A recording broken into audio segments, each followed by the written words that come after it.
Menyambut kejuaraan AFF Women's Cup U19 2023, Timnas Putri Indonesia menggelar pemusatan latihan dan seleksi lebih awal di kota Palembang.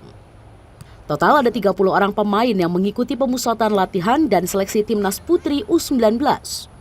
Jumlah tersebut akan dikerucutkan menjadi 23 orang pemain. Di ajang AFF Women's Cup U19 nanti, Timnas Putri Indonesia akan tergabung di grup 1 bersama Timnas Putri Kamboja, Laos, dan Timor Leste. Timnas Putri Indonesia optimistis dapat lolos dari babak penyisihan grup. Lihat petanya, terutama anak-anak ini sudah bermain di jam senior ya. Dan besok kita lihat mereka bermain di kelompok umurnya yang sama. Sekiranya mereka saya harapin peak performance-nya ya di tahun ini anak-anak bermain dengan baik dan bisa meraih kemenangan. Komposisi pemain yang ada saat ini banyak dihuni oleh sejumlah pemain yang sebelumnya telah bergabung bersama Timnas Putri Indonesia. Nur Muhammad, Kompas TV, Palembang, Sumatera Selatan.